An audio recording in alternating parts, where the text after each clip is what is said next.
प्रदेश के मऊ जिले में भी हंगामा हो गया है। जी हाँ, ब्रेकिंग न्यूज है, लाठीचार्ज मऊ में हो रहा है। देखिए, एक आइला मोहम्मद का जुलूस निकला। जुम्मे की नमाज के बाद ये जुलूस निकाला गया था। जुलूस के दौरान बवाल हो गया। पुलिस ने यहां पर भी लाठीचार्ज किया है। उपद्रवियों पर पुलिस को लाठीचार्ज करना पड़ा हालात को संभालने के लिए। बरेली में पहले हुआ, बरेली के बाद मऊ में भी जमकर बवाल हुआ। ये तस्वीरें आपको हम दिखा रहे हैं। जुलूस के दौरान बवाल हुआ। एनडीटीवी एक्सक्लूसिव तौर पर इन तस्वीरों को रख रहा है। और ये देखिए, बच्चों को भी हाथ में चूंकि बैनर पोस्टर थमाया गया है और उसके बाद से फिर हिंसा हुई और पुलिस ने पहले अपील की कि कृपया शांति बनाए रखें, लेकिन जब हालात नहीं सुधरे तो पुलिस को लाठीचार्ज करना पड़ा।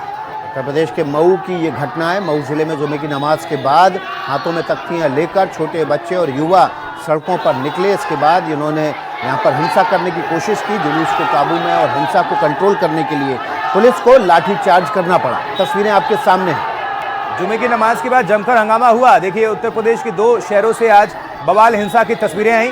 पहले बरेली सुलगा, बरेली में पत्थरबाजी हुई जहां पर पुलिस वाले भी जख्मी हुए, करीब 10 से ज्यादा, और कुछ लोग उसमें जख्मी हैं, लेकिन पुलिस अब एक्शन ले रही है। उसके बाद से मऊ में भी ये बवाल हो रहा है और यहां पर भी पुलिस को लाठीचार्ज करना पड़ा। रणवीर, जुम्मे की नमाज के बाद हिंसा हुई है, तो क्या जुम्मे की नमाज में भड़काया गया युवाओं को? देखिए, ये जो मऊ में घटना हुई है, इसकी मोडस ऑपरेंडी समझिएगा। जितने भी लोग थे, जो भीड़ थी, वो 15 से 20 साल के युवाओं की थी। कोई उसमें ज़्यादा उम्र के लोग नहीं थे, सिर्फ नए लड़के थे और उनकी संख्या सैकड़ों में थी। जाहिर है कि ये अचानक नहीं हो सकता है, ये बिना प्लान के नहीं हो सकता है। और ये जो लड़के थे, इन्होंने जुलूस निकाल के सड़कों पे आए, नारेबाजी करके जो भड़काऊ बयानबाजी की, और पुलिस इनको जो है कह रही थी कि वापस जाओ। नारेबाजी शुरू हुई और इस बीच में पत्थर फेंका गया पुलिस के ऊपर और पुलिस ने मजबूरन इनके ऊपर भी लाठीचार्ज किया।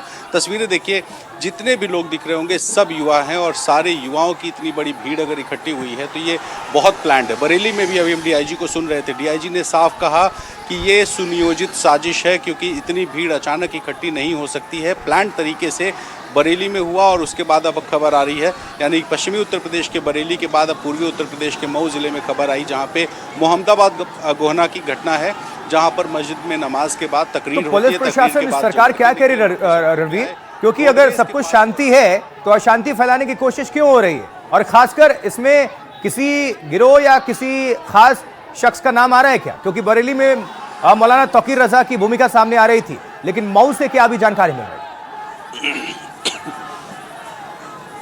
नहीं, मऊ से इस तरह की कोई जानकारी नहीं है और किसी तरह की कोई अपील नहीं थी। लेकिन अचानक इसमें सबसे बड़ी बात थी, अगर सिर्फ सामान्य भीड़ आती तो हम ये मान लेते कि तकरीर में शायद कुछ भड़काऊ बात कही गई हो। लेकिन जिस तरह से युवाओं की भीड़ दिखाई दे रही है, ये बताती है कि बहुत प्लान तरीके से हुआ है। जाहिर है कि एलआईयू का फेल्योर है अगर इसमें, क्योंकि एलआईयू को ये बात खबर क्यों नहीं लगी कि इतने सारे अगर युवा इकट्ठे हुए हैं, सड़कों पर घूम रहे हैं, नारेबाजी कर रहे हैं, पुलिस रोक रही है तो उन पर पत्थर चला रहे हैं, तो पुलिस ने लाठीचार्ज की है। अभी फिलहाल वहाँ पर बाजार बंद कराया गया है, लेकिन फिर भी हालात पूरी तरह नियंत्रण में है। ये मामला करीब 3 बजे के आसपास का है, 2:30 से 3 बजे के आसपास का है। अभी फिलहाल 7 बज रहा है, लेकिन अभी फिलहाल हालात नियंत्रण।